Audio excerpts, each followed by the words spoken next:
una de las, digamos, agendas ocultas siempre es la reducción de la humanidad, intentar que la humanidad no crezca y no hinche la tierra. Hinchar la tierra tiene el sentido de dominar la tierra, dominar la tierra. ¿Por qué? Porque el hombre está llamado a dominar la tierra en el sentido más pleno de la palabra. Es una palabra peyorativa hoy en día, pero en el sentido más pleno es que en la tierra, la creación está al servicio del hombre.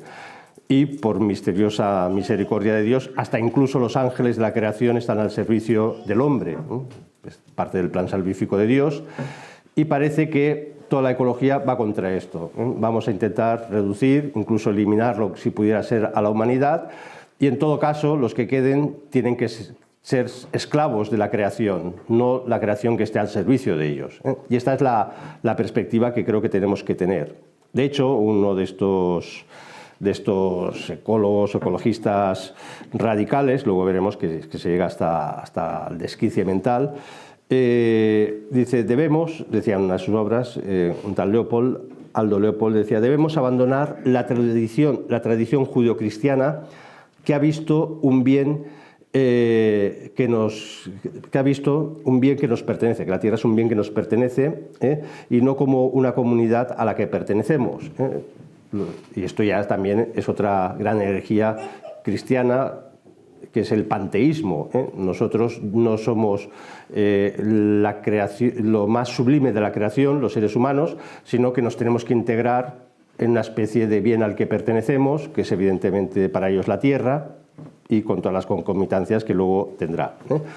Otro a priori que creo que tenemos que tener en cuenta es que estamos ante, como he dicho, una ideología, y las ideologías tienen sus principios, sus orígenes, y algunos de nosotros por edad lo vimos como de repente cambiaba un lenguaje ideológico muy centrado en la izquierda revolucionaria, en el comunismo, en Marx, tenían sus gurús, el marxismo, el trotskismo, no sé cuántos, y poco a poco íbamos viendo que cambiaba ese lenguaje y se empezaba a hablar la Tierra, esto se está calentando, el calentamiento global, no sé qué, pero era una cosa que no cuajaba en la gente primeramente, la gente ni le iba ni le venía, ni lo entendía, ni parece que lo quisiera entender, pero sí, poco a poco, vimos que eso se iba imponiendo, esas doctrinas, esas categorías mentales se iban apareciendo, iban siendo machaconamente repetidas por los medios de comunicación.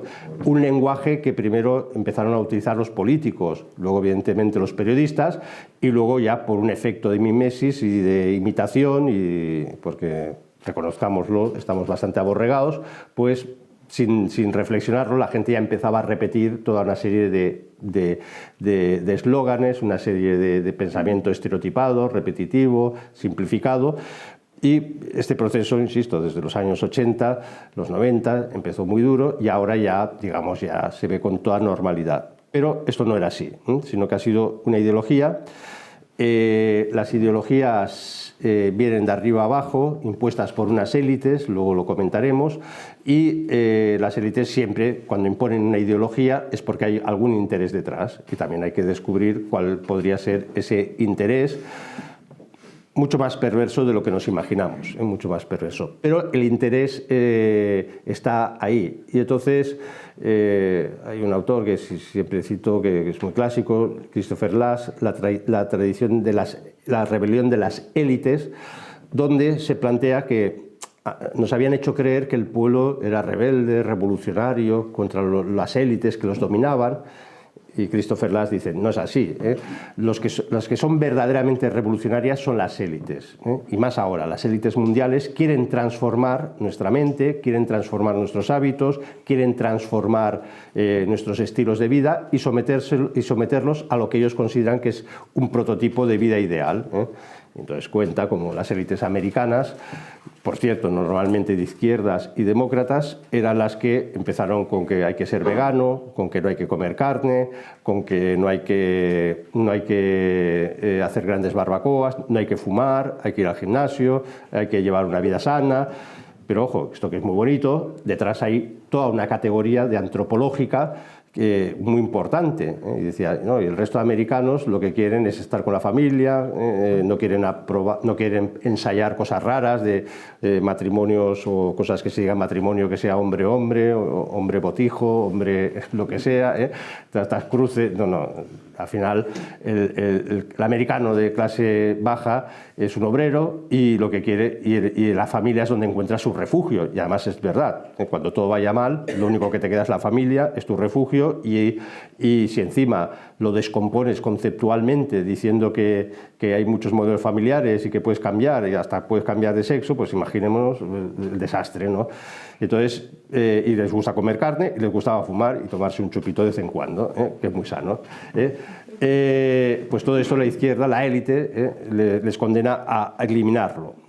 Bueno, también como es una ideología, toda ideología de por sí es falsa. Es falsa. Y entonces, gran parte, yo lo veo muy habitualmente, ves noticias, entonces dicen, por fin se confirma una vez más que el planeta se está calentando, ¿no? ¿Y quién lo dice? El IPCC. El IPCC es el panel internacional de cambio climático, que son una serie de científicos, es verdad, pero estos científicos, claro, tienes que saber cómo se contratan. Estos científicos son absolutamente filtrados. Es una entidad privada, por cierto, que está financiada, luego lo diré, por algunas fundaciones que dominan buena parte del control de las ideologías modernas, y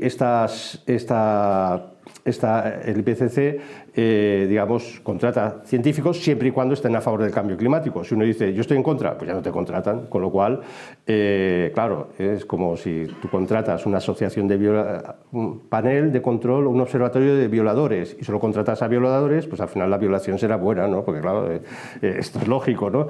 Bueno, esto que es así lleva evidentemente a profundas censuras en el mundo académico. Curiosamente, los científicos que encontramos que despotrican contra el cambio climático son ya gente mayor, porque se han salido ya del sistema, se han jubilado y entonces su sueldo no depende de eso. Las investigaciones o la subvención de investigaciones ya no se las van a negar porque simplemente ya no están en el sistema. Ahora bien, todo investigador en serio a nivel geológico, climático, lo que ustedes quieran, pasa un filtro. Entonces ellos ya lo saben. Si tú estás en su línea, tendrás dinero para investigaciones, te publicarán libros, entras en el mainstream, que se llama, en la corriente, que no, tranquilamente, sales fuera y nadie te va a publicar, no te van a contratar en una universidad, nadie, por mucho que publiques libros, nadie te los va a editar, o que los escribas no te los editarán, etc. Un caso así muy paradigmático es una obra que salió a finales de los 90, pero sorprendió mucho que saliera, es de Lomborg, un noruego, que escribe El ecologista escéptico. Él era de Greenpeace, ahora hablaremos de Greenpeace y todo lo que esconde. Él era de Greenpeace y además estaba en una universidad de mucho prestigio, escandinava, y además era estadístico. Entonces dice, qué bien, ¿no? Mi profesión es ser estadístico, pues voy a dar un aparato, digamos, científico a todas las tesis ecologistas que defiende Greenpeace y que defendemos. Pero bueno, debía ser honesto y empezó a investigar. Decía, aquí todo es mentira, ¿no? Todo lo que nos dicen, la estadística. Bueno, y escribe este libro, ¿no? Evidentemente fue automáticamente fulminado de la universidad donde trabajaba, y bueno, digamos, pues por suerte hay todavía algunas editoriales así más disidentes que todavía se atreven a publicar esto. Esto es para que veamos, esto es un poco la introducción, para que veamos que estamos en un mundo que no es... tenemos que quitarnos de la mente la idea de que el fetiche, digamos, de lo científico. Esto lo ha dicho un científico, lo dicen los científicos. Espera, ¿qué científicos lo dicen? ¿Bajo quiénes les mandan? ¿Quién les paga? ¿Y con qué intención? ¿No? Y entonces, si lo filtras todo esto, te vas dando cuenta que el mundo de la ecología es otra cosa. Es otra cosa. Bueno, como no se pueden, digamos, imponer ideologías sin una serie de grupos, vamos a ver algunos, digamos, históricos, muy conocidos, algunos, otros ya no tan conocidos, pero que realmente siempre esconden algo detrás. Tienen una cara muy amable, una cara muy simpática, sobre todo porque, ahora lo veremos enseguida, financian medios de comunicación, con lo cual si el medio de comunicación te pagan, tú vas a hablar bien del que te paga, esto es evidente, y entonces hay como varios grados. Uno sería el estereotipo, es Greenpeace. Greenpeace todos lo conocemos. Greenpeace siempre sale cuando hay una noticia ecológica, siempre, o un desastre ecológico, siempre aparece en los telediarios, misteriosamente, porque hay otros grupos que nunca aparecen. Greenpeace es el gran privilegiado, pero a mi entender es un grupo, digamos, para la clase media, para entendernos, para un ecologismo medio burgués, autocomplaciente. Luego daremos así como unas pinceladas, para que seguro que conocemos mucha gente, muchos vecinos, muchos amigos que han caído en esto, ¿no? Y son buena gente, no son perversos, no quieren el orden mundial, no quieren destruir nada, pero bueno, han caído en esta pequeña trampa del ecologismo relativamente fácil. Greenpeace, que se funda en el 71 del siglo XX, era un grupo muy pequeño, había pequeños grupos ecologistas, y sale de ser un pequeño grupo a empezar a ser algo, y quizás el grupo predominante ecológico conocido a nivel mundial por un tal Taggart, que Taggart no era el fundador, por cierto, luego le hace la cama al fundador, el pobre fundador se queda sin la marca Greenpeace, se queda arruinado, y bueno, este era un genio del mal en el sentido de que era un cara dura, era una persona que en la página oficial de Greenpeace, Taggart, gran promotor inmobiliario, gran hombre de negocios que lo dejó todo para salvar el planeta. Luego resulta que fue un estafador de inmobiliario, que lo perseguía la policía, que tuvo que salir corriendo y se metió en Greenpeace porque le ofrecieron un barco para ir a los atolones franceses, donde iba a haber un ensayo de bomba atómica, y entonces, tío, para escaparse de la justicia en Estados Unidos, dijo, pues cojo esto y así me escapo. Y entonces lo divertido es que lo detuvieron, pero no lo detuvieron por ser un activista de Greenpeace, le detuvieron porque aprovechó este viaje de huida para traficar con relojes suizos. Y entonces, bueno, una estafa, era un jeta absolutamente inmenso. De hecho, abandona la presidencia cuando en Alemania la justicia ya empieza a ver las cuentas y dice, uy, esto no sale. Empiezan a sospechar que un hombre que tiene casas en la Toscana, casas en Suiza, tiene casas en Argentina, tiene casas con un sueldecillo que le paga teóricamente Greenpeace, algo pasa. Bueno, en ese momento tiene que dimitir, ahora ya es un personaje ya fallecido, pero bueno, es el que consigue montar la gran estructura de Greenpeace. Insisto, para que veamos cuál es el imaginario que tiene la gente de Greenpeace, un grupo de comprometidos para salvar el planeta por el bien de nuestros hijos, que luego quieren cargarse a los hijos, pero bueno, se hace un discurso, pero dentro era prácticamente una secta. Es una secta, tiene una estructura piramidal, donde Greenpeace es un grupo, digamos, de élite que tiene la marca. Entonces, si tú quieres montar Greenpeace en España, ¿cómo se hace? Pues entonces el 25% de los ingresos es como una empresa de royalties, ya tiene que ir a la marca. En España, miré para esta conferencia cuál era el estado de cuentas de Greenpeace, cuánto recauda cada año. La última cifra es del año 21, 17 millones de euros. 17 millones. A nivel mundial recauda unos 300 millones de euros, pero Greenpeace, cuando se le acusaba, oye, ¿qué hacéis con este dinero? Decía, bueno, nosotros hacemos campañas, ahora veremos unas que son muy divertidas, pero ¿no hacéis nada por salvar el planeta? Sí, hacemos campañas, pero con las campañas no se salva el planeta. No, nosotros nuestro carisma, por decirlo así con lenguaje eclesial, es concienciar a la gente. Con lo cual empezaron a haber escándalos. El tesorero de Greenpeace de Canadá, por ejemplo, les montó un pollo, les denuncia, él mismo se sale porque decía, de todo lo que recaudamos, que eran millones de dólares, todo lo que recaudamos, solo el 5% se dedica a campañas y el resto, bueno, gran problema. En Noruega pasó también algo parecido, tenían 15.000 afiliados, ahora ya creo que han cerrado en Noruega, quedaron en 35, porque descubrieron que entre estas campañas que se hacían, claro, hay campañas muy duras, yo las he visto, están por YouTube, se pueden ver, y algunos seguro que lo tenemos en la retina o en el inconsciente, ellos protestaban contra la caza de focas, ¿no? Entonces se veían escenas de cazadores de focas por ahí en Groenlandia o en las zonas de Noruega, Canadá, pues gente con los bates de béisbol abriéndoles las cabezas a las pobres focas, ¿no? Claro, sangre, tal, una cosa terrible, ¿no? Entonces no te queda más remedio que sentirte identificado con las focas, ¿no? Pobres focas. Claro, luego se descubrió que Greenpeace, para hacer este tipo de reportajes, lo que hacía era contratar cazadores que les partían les abrían la cabeza a base de bastonazos a las focas. Decía, espera, estáis denunciando lo que hacéis vosotros para denunciarlo. Esto es una locura. Pero claro, estas campañas generaban tanta emoción, tanta emotividad, y entonces la gente se volcaba a hacerse de Greenpeace, a dar donativos. Una parte muy importante de los donativos es muy curioso, y esto está tomado de la Iglesia, lo hacen con herencias, ¿eh? Sabemos que la Iglesia muchas veces ha vivido de las herencias, la pobre persona que dice, bueno, pues ya no tengo descendientes, pues dejo mi piso a la parroquia o al obispado o lo que sea, o a esta orden, esta congregación, y es una fuente muy importante para que subsistan las congregaciones.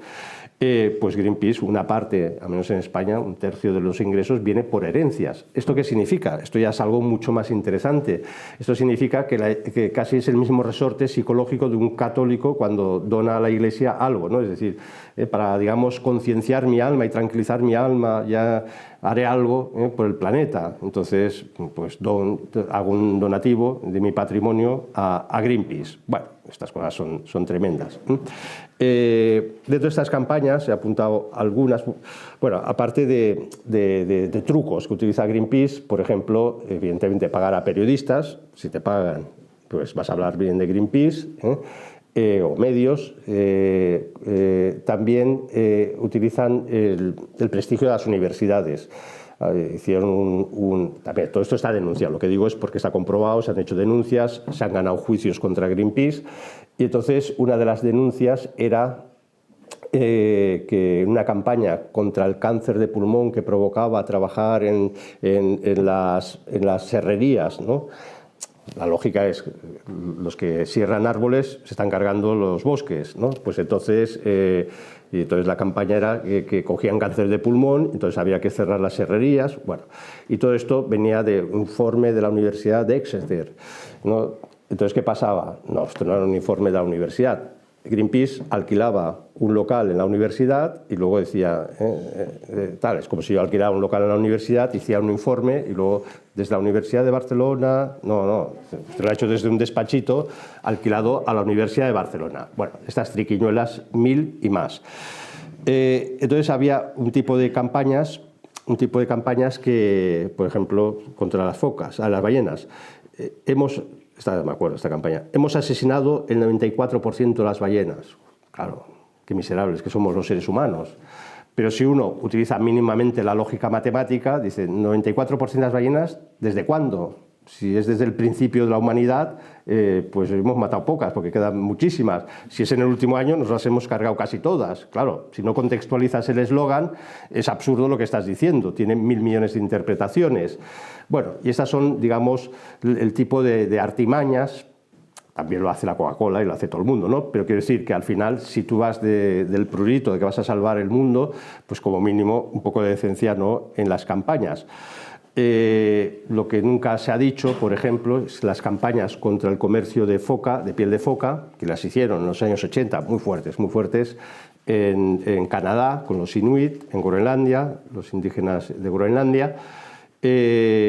Claro, salvamos las focas, pero ¿cuál es el problema? Que todas esas comunidades se hundieron económicamente porque solo vivían de eso. Y en poquísimos años estas comunidades solo pudieron vivir de subsidios del Estado. Y lo sabemos que cuando a comunidades tribales o indígenas se les subsidia, lo primero que hacen es alcoholizarse y ya se degradan porque no tienen ninguna leitmotiv vital, que antes era su cultura ancestral de cazar focas. Y entonces, hoy por hoy, se recogen las mayores tasas de suicidio del mundo. Las mayores tasas de suicidio del mundo están en los esquimales de Canadá, porque son gente que de repente tenían una vida, tenían un cosmos, tenían un sentido de su existencia, Llegó Greenpeace, ya no se comercializa con esas pieles de foca y entonces pues, el nivel de alcoholismo es tan salvaje que lleva pues, esto, a que sea la comunidad que tenemos actualmente los registros más altos de suicidio. Evidentemente, esto nunca se dice, pero es así. Campaña también divertida contra los sonares de los submarinos en Dinamarca, las zonas de Dinamarca, sobre todo contra la OTAN, los submarinos de la OTAN, ¿no? Porque pasan por el estrecho entre Dinamarca y Suecia, pues por ahí pasan, no, es que con los sonares se despistan las ballenas y entonces se estrellan por ahí y se mueren. Entonces, pero curiosamente, por ahí pasan muchos de la antigua Unión Soviética, muchos submarinos rusos. Evidentemente no había campaña contra los comunistas, era la campaña contra la OTAN, ¿no? Bueno, también, esto otra. Campañas en las zonas de Argentina, luego hablaremos un poco del agua, que es muy divertido, ¿no? El problema del agua, veremos si es problema. Pero esta campaña... Uppsala, el gran glaciar de Uppsala se está derritiendo. Bueno, ¿qué tal? No sé qué. Entonces, una gran campaña salvaje, se está calentando el planeta, no sé cuántos. Pero si uno se va en la misma zona patagónica, se va un poquito más al lado, tiene el glaciar Pío XI en Chile, y el glaciar Pío XI está no solo intacto, sino va creciendo. Es muy divertido porque hay un glaciar al lado que está derritiendo y otro no, otro está creciendo. Misterios, es que se calienta solo de aquí para aquí el planeta y de aquí a aquí no. Esto es absurdo, ¿no? Evidentemente, igual lo comentamos, pero es porque el descongelamiento de los glaciares se debe a muchas causas, y entre otras son causas geológicas, de presión, de inclinación, ¿no? Entonces, según cómo esté un glaciar, se descongela más rápido, y según cómo esté, pues estará al lado y se mantiene o puede crecer y no pasa absolutamente nada. Pero bueno, esto es para que veamos este nivel de campañas. La última que comentaré, la comento porque es del 2004, me hizo mucha gracia, muchísima, me estuve riendo mucho tiempo, porque Greenpeace ya iba un poco a la baja en Estados Unidos y tuvo que reactivarse. Entonces hizo una campaña para salvar el jaguar, un felino en las zonas de América, y para salvarlo lo que hizo es hacer una campaña para que los americanos, que ya sabemos cómo son, los norteamericanos, pues adoptaran un jaguar, ¿no? ¿Y cómo lo adoptaban?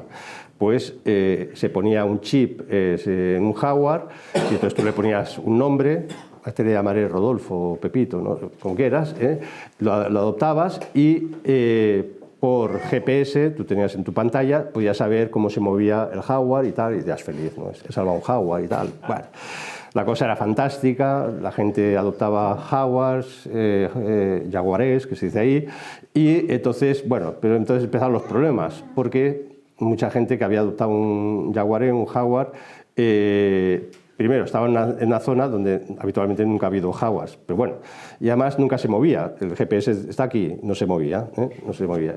Bueno, a ver qué pasará.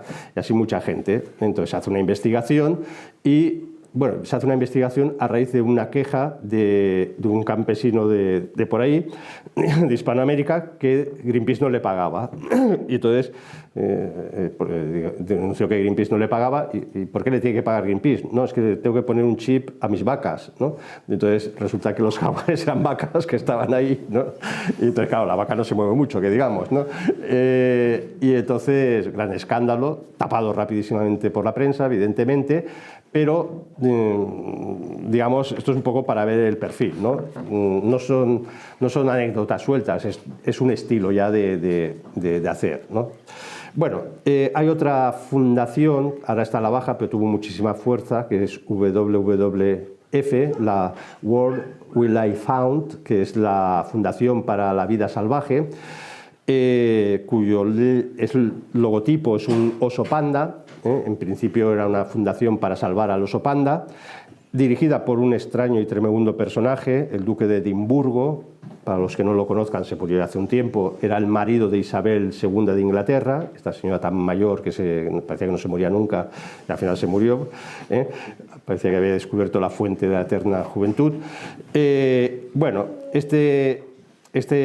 aquí ya nos acercamos a un nivel más alto, más elitista de estos grupos, ¿no? Y entonces, ¿a qué se dedicaban? Teóricamente a salvar el oso panda, estuvieron 23 años recaudando unas fortunas impresionantes, porque se mueven a niveles de gente económicamente muy poderosa, y al cabo de 23 años empiezan a llegar noticias alarmantes que el oso panda se está extinguiendo. Entonces, claro, la gente decía, si hemos estado donando millones y millones para salvar el oso panda, ¿ustedes qué han hecho? No habían hecho nada, absolutamente nada. Entonces, rápidamente tuvieron que llegar a un acuerdo con China para la procreación de pandas en cautividad.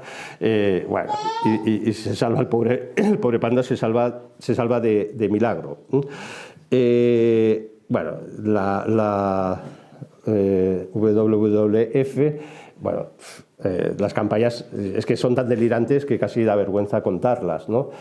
Hicieron en Ruanda una matanza salvaje de elefantes, porque ahora los elefantes se extinguen, se cargaron unos 10.000 elefantes para salvar a los gorilas, porque a alguien se le ocurrió que para que los gorilas tuvieran su ecosistema y tal, y por ahí pasaban muchos elefantes, pues nada, había que cargarse elefantes. Cogieron en Zimbabue digamos, el gran reservorio de rinocerontes. Todos hemos ido a las campañas, ya que casi no quedan rinocerontes. Entonces decidieron que había que llevarlos a otra parte de África, en un medio ambiente que el rinoceronte ahí prácticamente no puede ni sobrevivir, el rinoceronte blanco. Y todo porque el Fondo Monetario Internacional, y luego hablaremos de qué es esto, el Fondo Monetario Internacional, decidió que había que reestructurar toda la zona de Zimbabue económicamente y sustituir los rinocerontes por, lo llamaban, otro tipo de mamíferos, que eran vacas.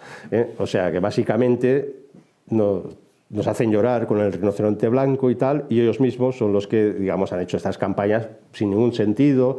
Luego ha habido auténticos masacres asesinadas, gentes asesinadas, teóricamente furtivos contra los elefantes, pero luego resulta, se empieza a investigar y no eran furtivos, sino que estos eran una especie de grupos de liberación del Congo, de no sé qué. Entonces, bueno, ahí hay mucha oscuridad, incluso asesinatos, pero bueno, como siempre, este tema lo dejan caer.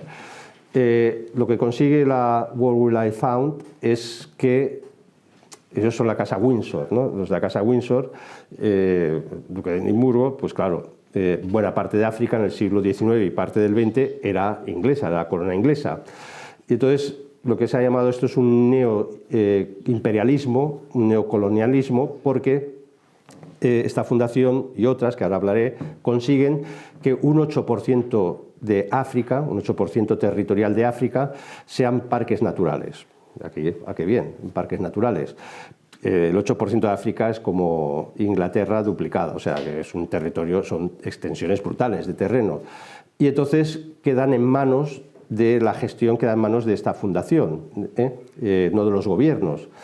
Entonces, lo que misteriosamente se descubre, que estas áreas a proteger, estos parques naturales, casualmente siempre están en zonas que se llaman de materias estratégicas, especialmente de uranio, donde evidentemente, como ya nadie puede entrar ahí, nadie puede, digamos, ningún estado africano puede hacer extracciones minerales o petrolíferas porque es parque natural, pero quien lo gestiona todo son los ingleses, esta fundación que es inglesa. Es un neocolonialismo, ¿no? Evidentemente. Esto es lo que un autor, Peter Driesen, lo tengo apuntado, tiene un libro que es Ecoimperialismo. Cuenta esto como el imperialismo se va poniendo. Este ecoimperialismo se ve mejor en otro grupo que ya casi nadie conoce, que se llama la Sociedad de las Islas, en referencia a las Islas Británicas, que ahí, pues, bueno, es evidente que hay esta élite que controlan la Shell, los petróleos, controlan la mayor industria química del mundo, la mayor corporación de industria química, que es británica, también la controlan, controlan buena parte de la distribución, generación y distribución de alimentos en el mundo. La élite que es la que provoca la globalización, para no despistarme del título de la conferencia, la élite tiene muy claro que quien va a controlar el mundo tiene que controlar la energía, ojo, esto es evidente, pero también la producción de alimentos, los alimentos. Y entonces, en este entramado de empresas que están metidos en este club secretísimo, está Unilever. Unilever, para el que no lo conozca, da igual, si va al supermercado, posiblemente el 50% de productos que se venden en el supermercado están controlados por la Unilever, que es una especie de multinacional de la distribución de alimentos, que tiene un lobby en las Bruselas, y yo me atrevo a decir que todo lo que se refiere a alimentación que legisla o las directrices que da Bruselas las impone este lobby. Luego nos dicen la democracia, sí, el pueblo vota y tú eliges quién te gobierna. Sí, quien decide es Unilever, que le dice al elegido, mire, la ley tiene que tener esto, esto y esto y esto. Unilever tiene unos ingresos que superan a la mitad de África, del PIB de África, o sea, para que entenderlo, ¿no? Se nos escapan, ¿no? Son poderes económicos salvajes, ¿no? Y por eso también lo que han hecho las élites empiezan a hacer una parte del África, del Cuerno de África central, que son tierras fertilísimas, están siendo compradas por todas las élites mundiales. La Patagonia está siendo comprada por grandes élites mundiales. Donde hay tierras, ahí se está. La guerra de Ucrania-Rusia tiene muchas lecturas, no voy a entrar evidentemente porque es complejo, pero hay lo que se llaman unas franjas de las tierras más fértiles del mundo que cruzan Rusia, van hasta Ucrania, luego algunas se desplazan ya por Argentina, por esas zonas, pero quien controla esas tierras controla los fertilizantes mundiales, controla el grano mundial, como estamos viendo. Claro, Ucrania ha sido el granero y es el granero antes de Europa y del mundo. Ahí son guerras que se está jugando muchísimo en el control, digamos, estratégico, geopolítico del mundo. Bueno, para que nos demos cuenta de la maldad de estas gentes, las grandes campañas contra el DDT. Los más jóvenes no les suena. El DDT era un insecticida que se utilizaba en España tranquilamente. Un día de la noche a la mañana, no, el DDT mata, no sé qué, no se puede hacer. Entonces han eliminado el DDT a nivel mundial. El DDT tenía una función, muchas, pero una función muy clara, que era acabar con la malaria. Después de la Segunda Guerra Mundial, la malaria, que se transmite por el mosquito, por ejemplo, Grecia estaba inundada de malaria. Y eso provocaba miles y miles y miles de muertos al año, miles. Cuando digo miles, son miles. De la noche, en un año, en menos de un año, con DDT se acabó la malaria en Grecia. Nadie ha oído hablar que hay malaria en Grecia. ¿Dónde hay malaria? En África. ¿Dónde hay malaria? En algunas zonas de Asia, muy importantes, para control geopolítico, y entonces estos grupos ecologistas, con la excusa de que el DDT es un insecticida y que no se puede usar, lo que se está evitando, primero y segundo, es que haya malaria en África. Si hay malaria en África, esto solo tiene una lectura, que no puede crecer demográficamente.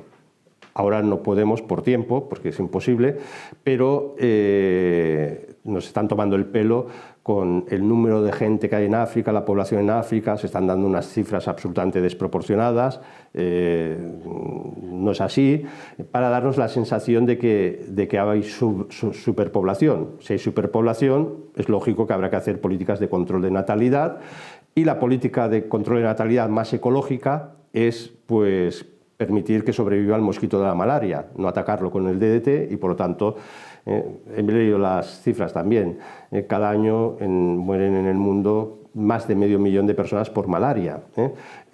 Si no acabamos con el mosquito, pues evidentemente es una forma de control demográfico, como el aborto, como tantas otras.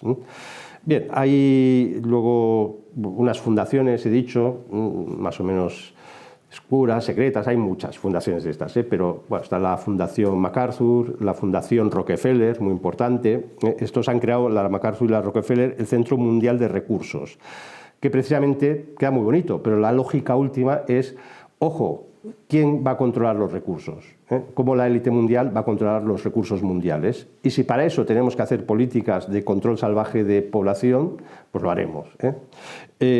Para que vean, Rockefeller, la Fundación Rockefeller, que es antiquísima, ya de principios del siglo XX, es la que monta la Parenthood Planet. Esto es esa fundación especializada en eugenesia, eutanasia, aborto, control, todo.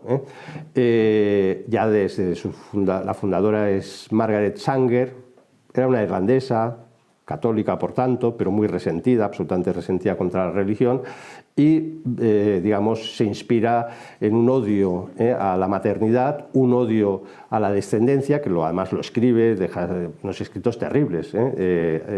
No podemos permitir tal, que tengamos hijos, pues, bueno, unas cosas tremendas. Esta personaje, Margaret Sanger, está hoy idolatrada por los grupos feministas y tal, pero cuando lees sus escritos, vamos. Y las revistas de estas organizaciones, en los años 30, colaboraban, 30, Estados Unidos, la gran democracia, colaboraban tranquilamente grandes científicos nazis para, digamos, colaborar en lo que era un pensamiento de control eugenésico de la población. Y no tenían ningún reparo y no se escondían, y todo esto. Por lo tanto, bueno, estos son como, bueno, unas pinceladas de estos grupos. Pero ahora vamos a ver los contenidos. Hay varios grados de ecologismo ideológico, estamos hablando de una ideología. Claro que nosotros tenemos amor a la naturaleza, porque es la creación de Dios, este es el sentido, esto es evidente. Y es evidente que un campesino de verdad, si es que quedan, pero los de verdad, pues entiende la naturaleza y entiende que a veces hay que sacrificar un animal, entiende, bueno, no pasa nada. Pero esto no tiene nada que ver con la ideología. Entonces la ideología se va a ir presentando como en varios grados, ¿no? Una ideología más soft, más suave, ¿no? Y luego veremos una hard, la dura. Y también se fue inculcando poco a poco la suave, ¿no? En todos lados. Mi pobre madre, que todavía vive, tiene 91 años y tiene una salud de hierro y ha decidido que me va a enterrar. Bueno, de buena fe, en casa ponía algún cartel, así, un póster. A ella le gustaba, es católica, pero bueno, gente sencilla que también te la cuelan si te despistas. Entonces, me acuerdo perfectamente, yo lo vi, un cartel del indio Seattle, el discurso del indio, la carta del indio Seattle, teóricamente de mitad del siglo XIX, al presidente de Estados Unidos. Entonces, el texto es muy bonito, estilo de... Lo leo porque, claro, es tan poético. La tierra no pertenece al hombre, el hombre pertenece a la tierra. Entonces, en esta teórica carta de este indio al presidente de Estados Unidos decía, al llegar el ferrocarril mataban nuestros búfalos y los dejaban morir y tal, y podrirse y tal, no sé cuál. Una cosa poética preciosa, con pequeños problemas. Primero, en esa época el ferrocarril no había llegado ni loco. En segundo lugar, esto es un texto de un siglo más tarde, de un periodista que se hacía un homenaje al indio Seattle. Entonces, bueno, voy a poner un texto. El texto claramente es de un hombre del siglo XX, de un periodista, porque un indio para aquella época era incapaz de elaborar una cosa poética, romántica, ¿no? Y mi madre lo tenía ahí colgado, ¿no? A mi madre se lo colaron. Bueno, yo luego intenté explicárselo, pero no lo entendió. La pobre.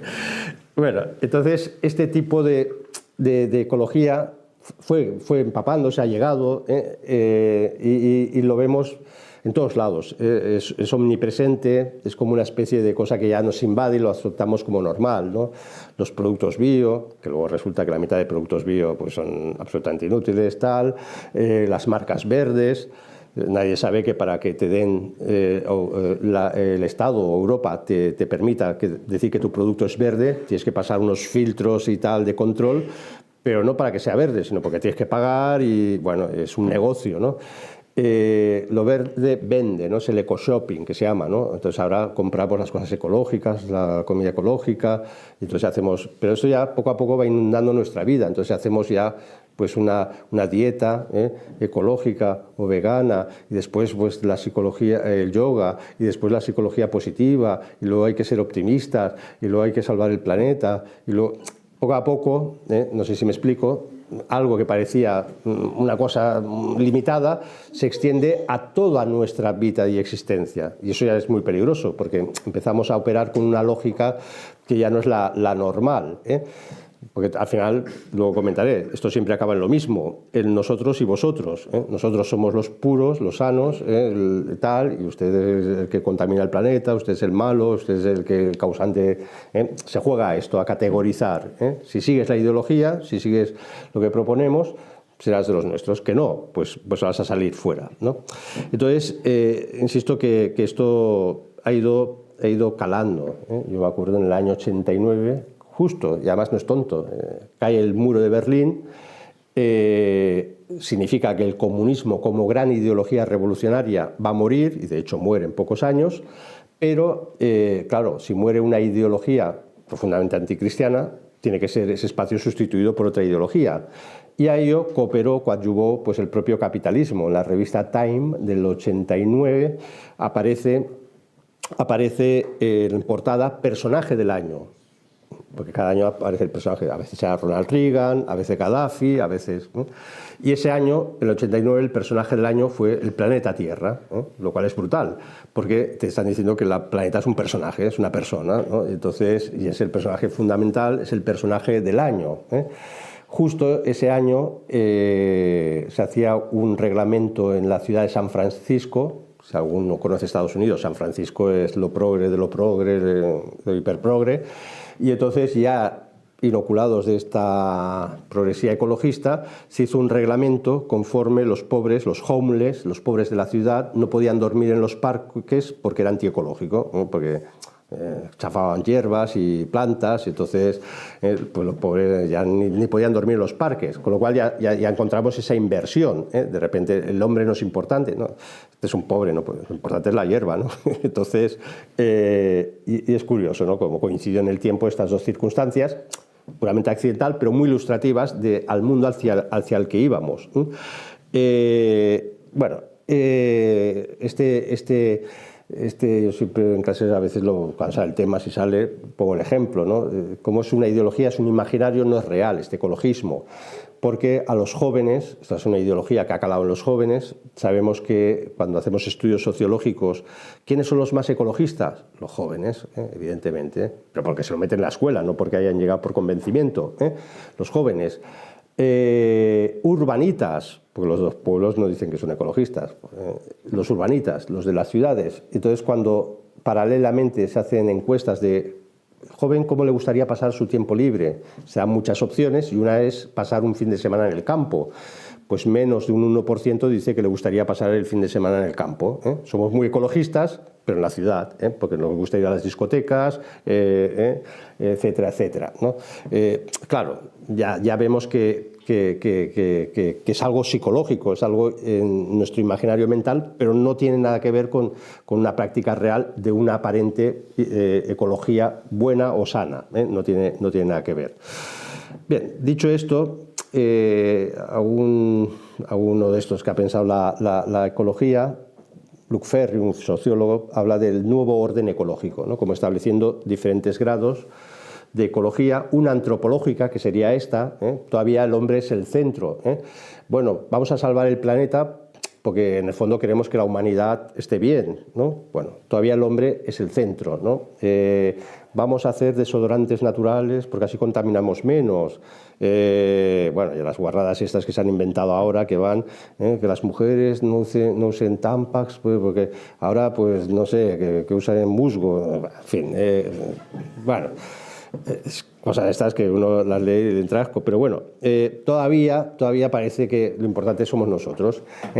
Luego hay otro segundo nivel que fue el de los frentes de liberación animal. Vamos a liberar a los animales, están oprimidos por los hombres, pero bueno, todavía se considera que el animal es un ser no equiparable al hombre y como el hombre es superior moralmente podemos liberar a los animales de sus opresiones. Bueno, todavía estamos ahí en otro nivel.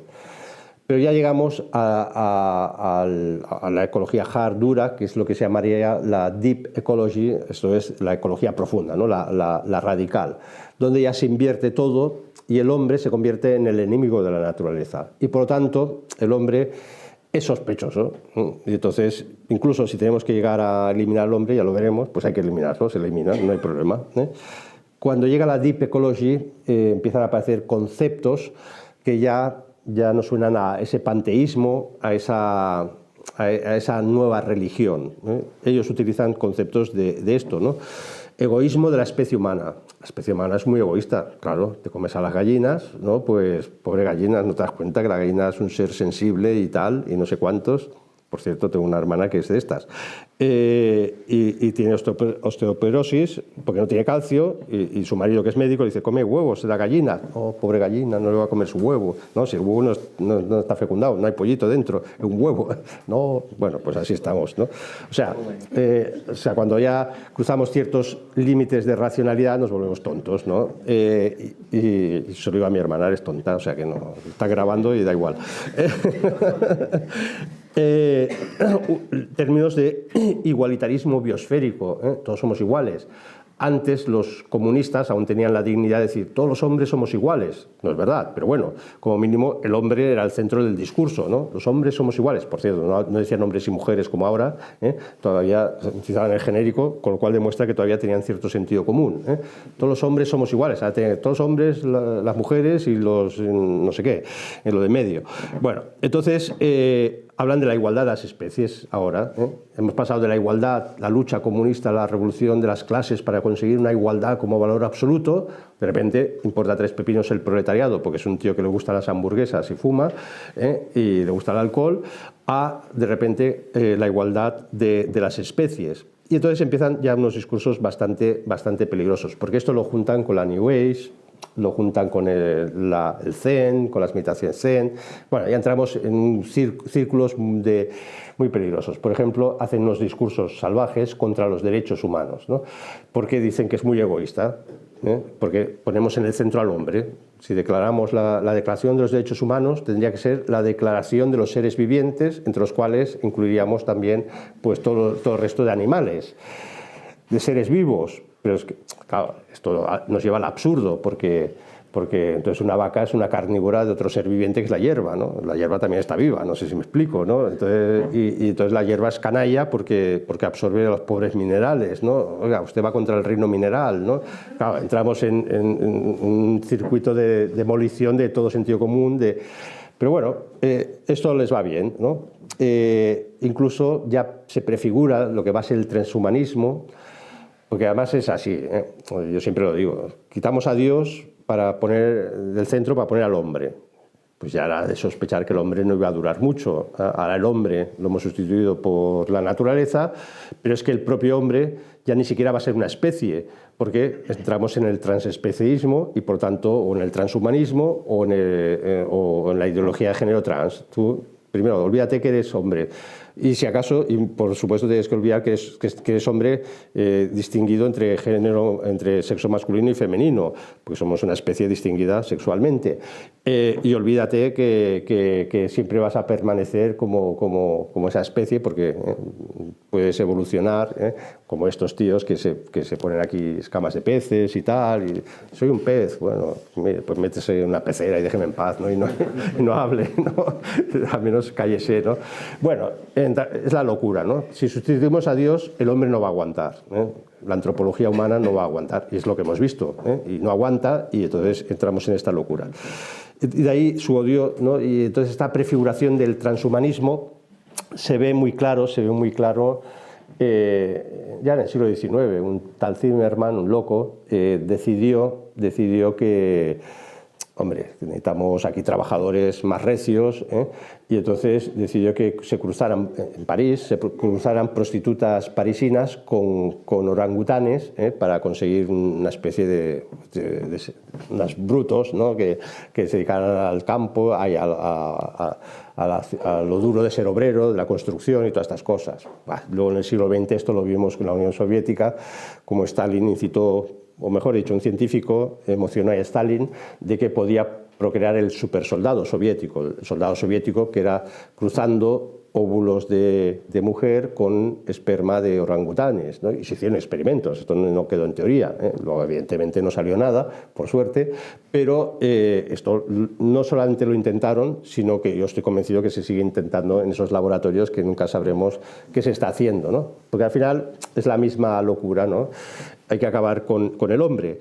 Entonces, una cosa que no dicen, pero esto es tremendo. Todo este deep ecology, todo este ecologismo radical tiene un enemigo, que es el Código Nuremberg. El Código Nuremberg aparece después de la Segunda Guerra Mundial, se descubren campos de concentración, se descubre Mengele y compañía que han hecho experimentos con seres humanos, y entonces se hace un código universal para que ningún laboratorio, ninguna compañía, ningún hospital, digamos, haga experimentos directos en el hombre sin primero haber experimentado pues, ciertas medicinas pues, en animales, ciertos medicamentos, etc. Con lo cual obliga a unos protocolos muy estrictos que primero se tiene que experimentar en animales y después, cuando ya estamos seguros, en el hombre, aplicar determinados fármacos, lo que sea.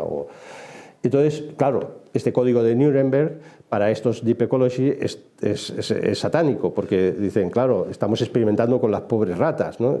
Y si todos somos iguales, las ratas y nosotros, pues no podemos experimentar con ratas. En todo caso, si queremos medicinas para nosotros, pues experimentemos directamente con los seres humanos. Claro, esto evidentemente causaría infinidad de muertes por experimentación, pero a este nivel se ha llegado. Hay una obra que es La primavera silenciosa, de otro ecologista loco, que ya pues radical, ¿no? Hay que dejar de utilizar insecticidas, hay que dejar de utilizar vacunas, hay que dejar que la naturaleza siga su curso. Si hay sarampión y se lleva pues venga el sarampión. Si hay tuberculosis, pues que venga la tuberculosis. Si hay tal, porque eso es dejar a la naturaleza a su libre curso. Claro, esto sabemos que acabaría o extinguiría una parte muy importante de la propia humanidad. Bueno, dentro de estas radicalidades, tampoco me voy a alargar mucho, para que luego si alguien quiere preguntar, aparecen grupos como Earth First, la Tierra primero, que eran grupos claramente que defendían estas hipótesis. ¿Su cosmovisión cuál es? El enemigo del planeta, ¿cuál es? El hombre, que es el que calienta el planeta, lo pone en peligro, es una especie depredadora. Muy bien. Si queremos salvar el planeta, hay que acabar con el hombre, hay que liquidar al hombre. Y entonces aquí ya empieza a ser peligroso porque esta no es una petición de principio, sino que dicen, no, tenemos que acabar con el hombre, porque así conseguiremos un planeta natural, ecológico de verdad. Claro, aquí si uno lo piensa un minuto, se da cuenta de la cosmología católica o la pagana, porque la diferencia, porque para nosotros, y lo dice Santo Tomás y lo dice todos los grandes teólogos, toda la creación es para el hombre, de tal forma que el planeta no tendría sentido si no es pensado por el hombre. Las cosas tienen sentido en la medida que el hombre las puede pensar y las puede vivir.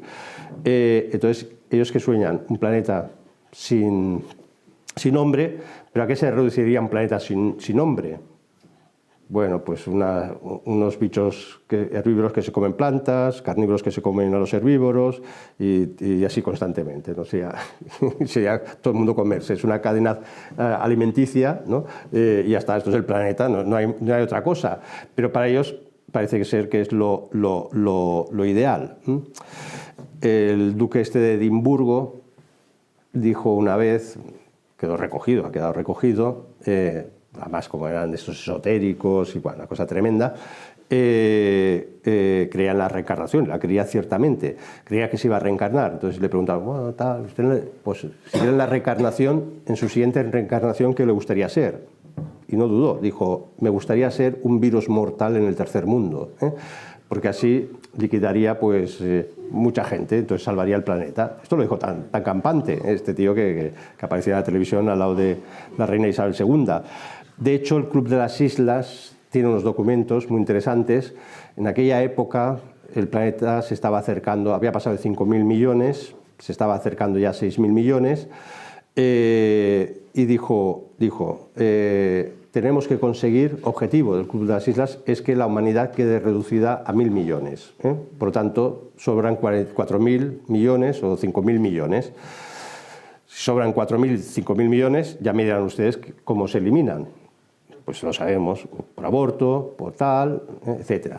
Hasta tal punto se llega a la locura que en Estados Unidos aparece una asociación, tienen su página web, es localizable, la traducción en castellano sería Asociación para la Extinción Voluntaria de la Humanidad, ¿no? Entonces tú te haces socio y dices, voy a cooperar a la extinción voluntaria de la humanidad. Claro, como ellos, los que han montado la página web, evidentemente no se van a suicidar, porque eso da pasta, pero incitan a los demás, no se atreven todavía a decir, suicidémonos. Algún día yo soy convencido que lo veremos, se pedirán suicidios masivos. Bueno, miento, esto lo he leído yo en prensa. como Japón es una población muy envejecida y el Estado está gastando mucho dinero en las pensiones de una población muy envejecida con la esperanza de vida más alta que hay en el mundo, salió un ministro y lo dijo así, no, nadie se inmutó, dijo: pedimos a los ancianos que hagan un gran gesto patriótico suicidándose. No sé qué tan campante, ¿no? Evidentemente no se han suicidado.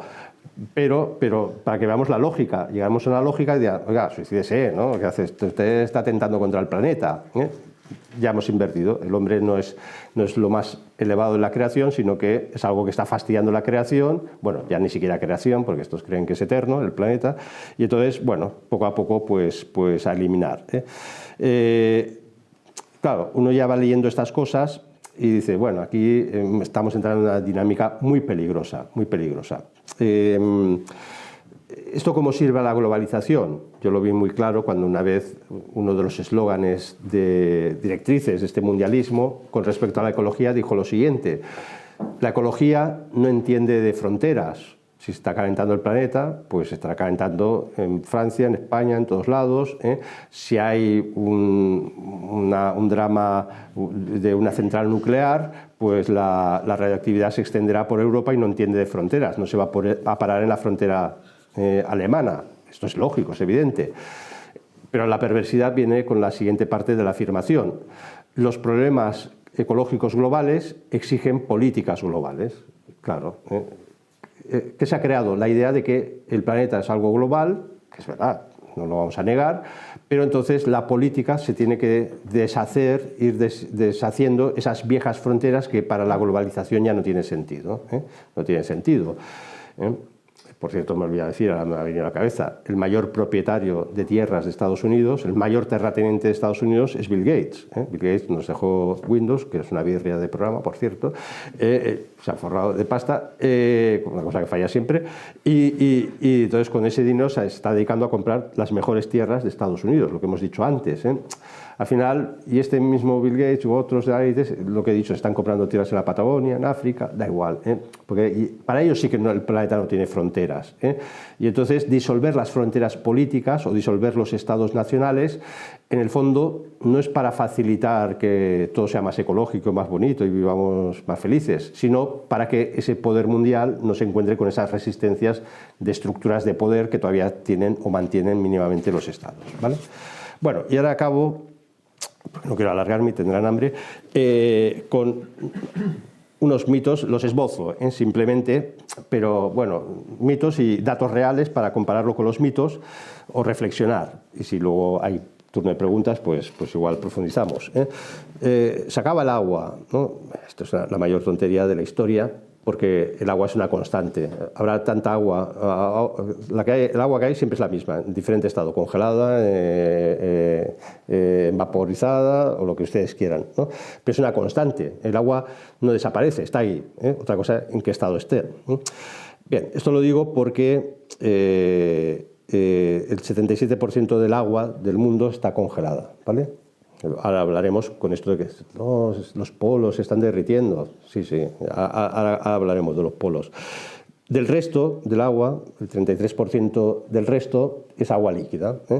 Y esa agua líquida, curiosamente, la que vemos es el 1%, porque es la de los ríos. El 99% de agua líquida en el mundo está en acuíferos, ¿vale? O sea, tenemos agua para dar y vender y toda la que queramos. Otra cosa es que buscar el acuífero, hay que trabajárselo. Y de hecho, buena parte de la humanidad ha tirado siempre de acuíferos. La agricultura tradicional siempre sabía que tenía que tener acuíferos, porque llueve o no llueve, bueno, en fin.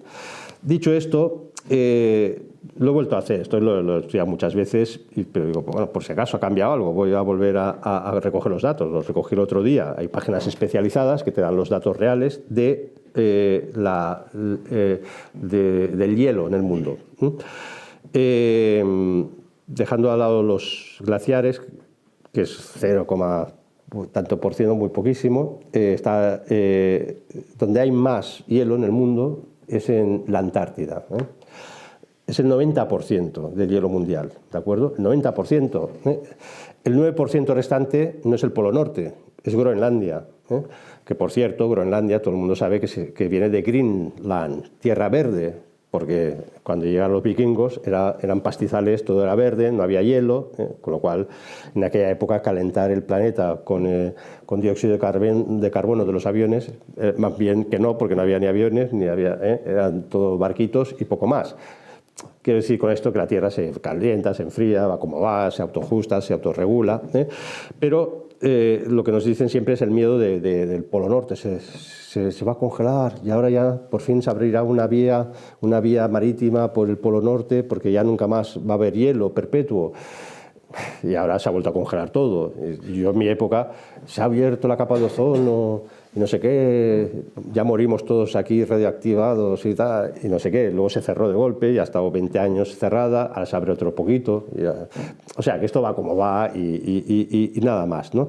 Entonces, esto lo digo porque bueno, hay mapas satelitales, se controla el Polo Norte, cómo se congela, se descongela cada año, y está en YouTube y uno lo ve, y desde la NASA, y dice, aquí no está variando prácticamente nada. Es verdad que a veces cuesta más que se congele, pero están los efectos volcánicos, los volcanes de Groenlandia, de Islandia, y eso evidentemente genera calentamientos. Cuando se habla de calentamiento, por cierto, en mi época, en los años 80, bueno, era un poquito anterior, en los 70, todos los científicos del mundo estaban convencidos que iba a venir una glaciación. Esto del calentamiento global nos lo hemos sacado ahora de la manga. De tal forma que se hicieron y existen diseños de láseres para fundir los polos. En los años 70 querían fundir los polos porque, claro, va a venir mucho hielo, hay que fundir los polos, ¿no? Entonces, de repente nos dio por el revés, ¿no? que se calentaba. Bueno, cosas de los científicos que vemos que son muy serios. Bueno, el calentamiento global viene como viene. Sabemos que una sola llamarada solar, un poquito más grande de la cuenta, va a provocar más calentamiento que todo lo que hagamos los seres humanos. De hecho, cada 11 años hay los ciclos solares que son de 11 años y cada 11 años hay un pico muy fuerte que hay más actividad y sabemos que ese año pues se detecta más calor. Bueno, no pasa nada, y cada X miles de años hay un clic de la órbita solar y eso es lo que provoca que apareciera el Sáhara. El Sáhara no aparece porque los antiguos cortaron todos los árboles, no, porque esos son pequeños ajustes del sistema y entonces sabemos que dentro de X años, de 1000 años o 2000, pues volverá a haber otro clic y el Sáhara saltará a otro sitio y otro lugar que a lo mejor eran muy ecológicos y tal, y se encontraron un desierto, porque eso no depende de nosotros, eso son cosas que se nos escapan absolutamente de las manos, igual que los volcanes. Quiero hacer un poco de comparación de cifras. El Pinauto, que fue un volcán en Filipinas en el año 91, soltó 50 millones de toneladas de dióxido de carbono, cuando la aviación mundial suelta, dicen 300 millones de toneladas, 300 contra 50 de un volcán, pero es que tenemos 150 volcanes activos en el planeta. O sea, si cogemos todo lo que sacan los volcanes, y los volcanes no es que sean antiecologistas, burgueses, no, es un volcán, es la naturaleza, ¿no? ¿Qué le vamos a hacer? Se calienta el planeta, ¿no? Y se enfría. Es que, bueno, en fin, cuando uno se mete un poco en serio, dice, ¿dónde estamos? ¿No? Nos hemos vuelto locos. El Amazonas, tal. Miren, es que pasa que como hay más dióxido, ahora por primera vez se ha detectado que el Amazonas emite más dióxido de carbono que emite oxígeno. Absorbe menos dióxido de carbono que oxígeno más, perdón, o sea que sale más dióxido de carbono de Amazonas. Bueno, es igual. El dióxido de carbono es el alimento de las plantas, esto en primer lugar. Y con lo cual, el gran misterio es que han descubierto que como hay más dióxido de carbono, las plantas, los árboles de Amazonas están creciendo más, son más altos, son más robustos. Entonces, qué misterio, ¿no? El Amazonas es más grande, ¿no? En cierto sentido. Es verdad que se está erosionando, pero no por Brasil, se está erosionando por las zonas de Bolivia, de Perú, que son las que utilizan las mafias, y China, que están construyendo China para plantar cereales y tal, para garantizarse su geopolítica, y van quemando selva amazónica, pero esto cuando cualquier gobierno serio lo podía haber cerrado, pero no les interesa porque Bolivia vive de las inversiones de China, China sabe muy bien lo que está haciendo, pero bueno, aún así no sería problema, porque cuando se estudia el dióxido de carbono provoca lo que es un efecto fertilización, que se llama. Las plantas están bien alimentadas y el planeta se está reverdeciendo. Y esto es lo que los ecologistas se están poniendo muy nerviosos, porque por satélites se controla año a año las masas forestales. Europa cada vez hay más árboles, o sea que digan lo que digan, cada vez más verde Europa. ¿Por qué? Porque la población se concentra en ciudades urbanas y los campos se abandonan, y cuando se abandonan los campos, pues la naturaleza ocupa ese territorio, y entonces hay árboles. Claro, antes los campesinos cortaban los árboles, era la leña, lo quemaban, regulaban los bosques. Ahora los bosques van descontrolados, están creciendo a nivel mundial.